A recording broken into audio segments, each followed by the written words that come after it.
Hey, here we are with the next long overdue fish room update.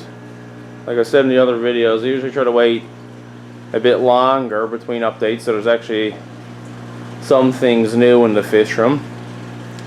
But not too much, I guess. Still have the Cichlids going. Bucktooth Tetras. Yellow convicts. I had one pair, they're starting to pair off. I had one spawn right here in that clay pot, but it was only a small, I was only able to really see maybe a dozen of them, so I'm still waiting for them to get a bit more mature. But now that female's breeding tube is out. I don't know if we're going to be able to see it, right? Yeah, there. That's the female there, you can tell by the spot on her dorsal fin. So they're probably going to spawn hopefully soon, but looks of the tube is out a good ways.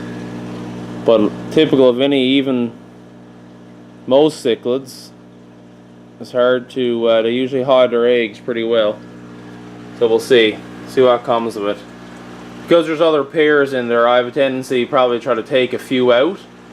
But as I see more pairs form, more solid pairs, I'm going to start taking them out, the pairs, and putting them in their own, perhaps like a 25 long, or preferably maybe like a 30 gallon or 33 gallon.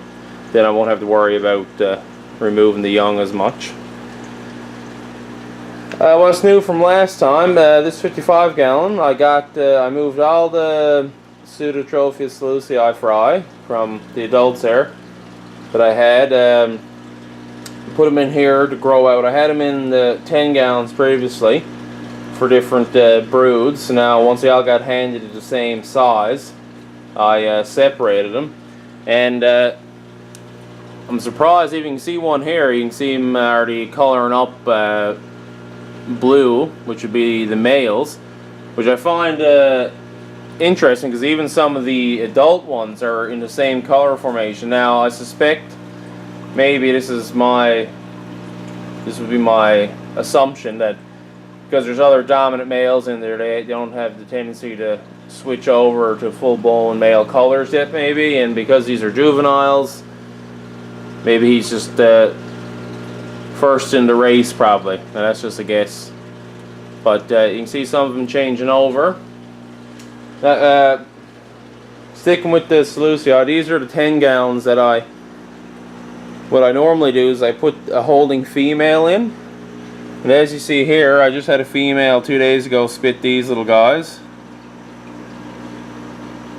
I think there's probably 16 or so maybe, and here's another female holding. In the past, and not with these, but with other mouth brooding cichlids, which I've done probably a half a dozen, probably different types of mouth brooding Africans. But I've done this, I've let them spit in the main tank, and that's why I have that, just an artificial plant there and some river stone in case they spit while I'm not home. Way of working for 3 weeks, at least in some of the fry, and then I'll usually take the fry out when I get home. But I've also stripped them, which I'm not, I just did it, I guess, to say I'd done it. I'm not really a big fan of it. I know some species you might need to in order to get the eggs or any amount to fry out of them, but I find it's a bit stressful on the fish and me, and I imagine if it's stressful on me, it's more so on the fish. So I've tried to, normally what I do, I'll siphon some water out of the main 55 gallon there with the adults in it, right into this 10 gallon, fill it up pretty much, and then just net the female right out and drop her right in there. And there's enough, as you can see, there's enough decorations, or I got some pipe, some coconut shells and whatnot, driftwood, whatever is around the fish room. Basically I drops it in there just to have some hiding spaces for the fry. When I see that she spit the fry, then I'll just remove her, and then I'll usually float her then in the main tank. But these little guys, they're doing well, eating powdered flake and live baby brine shrimp. So once they get, and here's another two. These are two that I pulled from the main tank probably maybe a month or so ago. maybe 7 weeks, let's say. When they get a little bit bigger, these guys, let me zoom out, and they're in a 5.5 gallon. Once they get a little bit bigger, I'll put them over in the 55 grow out. Now, one thing about the Sluicii, and I found about yellow labs too, I find they're not very aggressive, as I'm sure most know, which is like I get away with having very little or no rock work in here, and basically the reason for that is just so I can catch the females, because I've made the mistake in the past by loading up the rock work, you know, making it look good, and I'm sure the fish probably even appreciate it, but when it came to catching out holding females, oh, it was, or even ones that were getting beat up maybe, it was something else that take out, you know, as you'd expect, all the rock work, and just mess up the tank. So I find it's been working, and probably with the numbers, of course, I found with most Africans, as many have, that more you got, the aggression is actually less.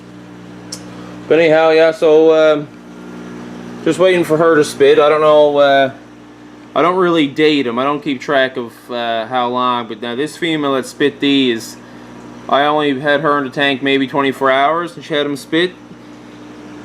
This female here doesn't look to be holding as many, or they're not as mature yet. Like you can see, she's holding, no doubt, but her jaw isn't distended too much, so either they're still very young or it's only a small brood, but we'll see. Right next to us, this is a 5.5 gallon. As you can see, the famous neon tetras. What this is yet another breeding project.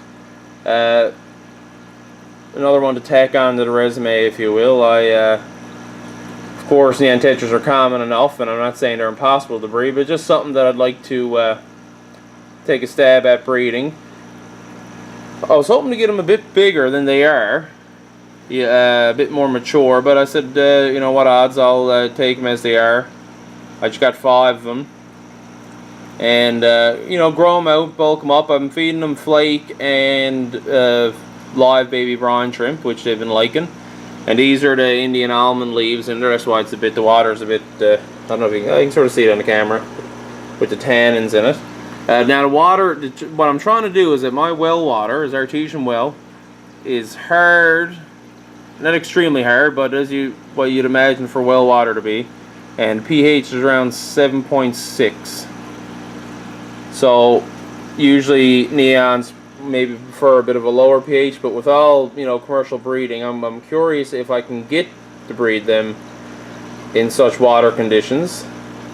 And we'll see. It's more of a test, right? And I've bred other types of tetras, black neons, ember tetras, and silver tip tetras, which I'm going to say were straightforward, you know, but I've heard some tales online and whatnot about neons being a bit more challenging, so I thought I'd just give it a try and see how they do.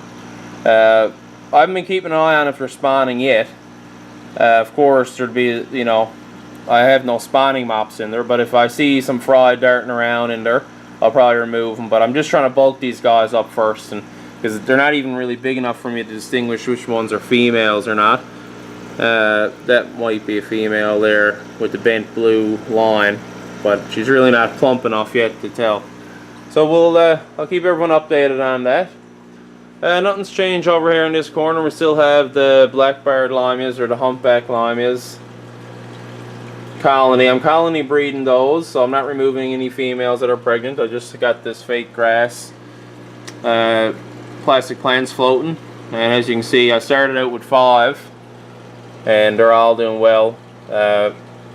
Some of the young are even breeding now, so I've sort of just been feeding them and just letting them do their things like most live bears do. Now, on that topic, these red-tailed goodids, I've never bred these before, and I still haven't. I know their gestation period is longer, like 60 days or thereabouts, but I mean, I've had these guys for some time now. I don't know, like, I mean, this is all I have in here, this is all I normally use, same as this tank, with the live bears, like, you know, guppies, mallees, platies, these limias. But the goodids, I don't know if they're aggressive fry eaters. I've never asked on a forum, and you know, what I've read online, I don't see anything. Maybe they are. Maybe I need more cover, or I don't know, because maybe in this case I might need more cover, or maybe start removing the females, because there's 2 males and 2, 4, then there's 6 females. Yeah, 2 males, 6 females.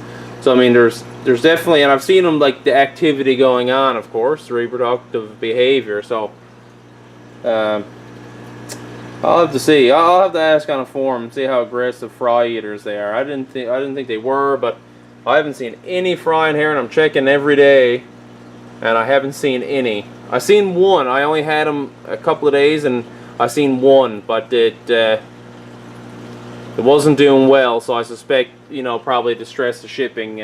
Maybe she just lost a bunch more, but I only seen the one. So it is possible, but nothing to talk about really. Down here we have the Parrot tilapia East Coast small pot. It's Madagascar cichlid. This is one of the, I suspect it's probably looking like a male. And there's a smaller one, whether it's a female or just subdominant, but they're the only 2 fry that I pull out of their main tank. And we'll dart over to that quickly. But this tank here, same as last update, reticulated wood catfish hiding out. Here's a rescued pearl gourami that I got from a family member that returned down their tanks, a male. And looking at the gouramis, that's one fish I haven't bred. I've bred betas, but never gouramis. And I do like the look of the pearl gouramis. Maybe that'll be, not that I don't have enough breeding projects, but could be another one maybe. I have space, but we'll see. Here's 20 long. This is the Tatia prugai, the oilwood catfish. Few spawns out of them, but nothing. I've never had them grow up sensible as I separated the fry, but I have seen some juveniles darting around a tank, so I've just left them in there, because if they got that big on their own, well, they don't need me to intervene yet. So I'll see if I still plugging away at them, try to grow them out more sensible. Still got 75-gallon Mascara Barbs. There is a snakeskin barb in there and one lone rainbow shiner, as you see here. And I don't see the snakeskin barb. Oh, right there. These guys, I've bred barbs before, but I'd like to breed these guys. They look good. Every time I change the water, do a big water change, they seem to display some breeding behavior, but I like to get a container in there with some like a spawning mop in it, so if they spawn over, then I can just take out the container instead of taking out the adults and putting them in a spawning tank. So we'll see about that. Here is the 135, the Parrot tilapia East Coast small spot. There's the male, and the female that they bred with is right there. They're the pair. Now they haven't bred in months and months and months, and I guess I'm getting impatient. I guess, you know, I'd like for them to spawn a bit more, but I don't know. I've been feeding them high protein, big water changes, earthworms, mealworms, shrimp, frozen bloodworms, flake, pellet, the whole thing, but no luck again. So I guess we'll keep plugging away. Now, another thing that I rescued with that pearl gourami, and I'm never a big promoter, but only as a rescue, is the good old common pleco. You can see in there. Now, I will say he's done just a wicked job on this tank. I know he's small. As they get bigger, they're not going to be so big into it. But I'm the type of person that I only usually scrub the algae out on the front glass and maybe the side, but never the back. But he's in his first week, of course, the whole back now is not green. It's just with the black background, if you can see without the glare. But I would like to do a pleco tank, like a breeding pleco tank, not the common pleco, of course. He's just a rescue.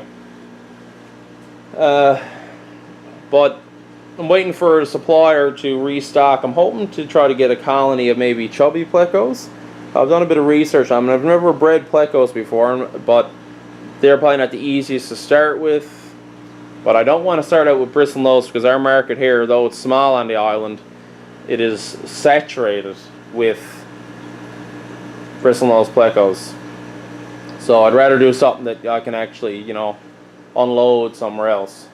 But those are the tanks. That's the fish room. Now the new addition to the fish room, as we've all been waiting for, and I've been waiting for patiently, you'll see it in the other videos, is the fish pond, and it's finally done.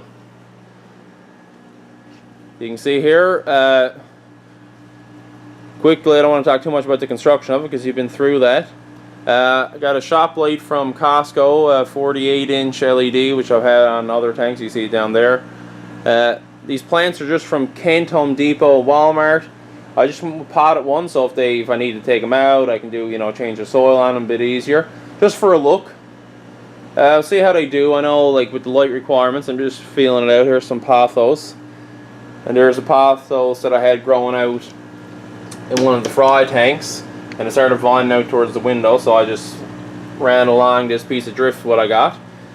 The wood in the tank, I got that a couple of days ago. Now it's nearing winter here in Newfoundland, Canada, so it's getting really cold, but I scuba dived, so I had the full wetsuit on, and I collected this already sunken wood, which in all my other tanks, if you've seen the driftwood in it, that's all from the same source or another pond, local pond or lake. So because it's already sunk, it's perfect. I don't have to weight it down or anything. I usually just give it a rinse off, and that's it. I don't boil it. I'm not saying you don't need to boil it or whatever. I'm just saying that where I get the wood from, I haven't had a problem. Put a couple of rocks in there just for looking. I might add some more pieces of wood or rocks. We'll see how it goes. I don't want to choke up the swimming area too much. I'd rather leave it a bit open.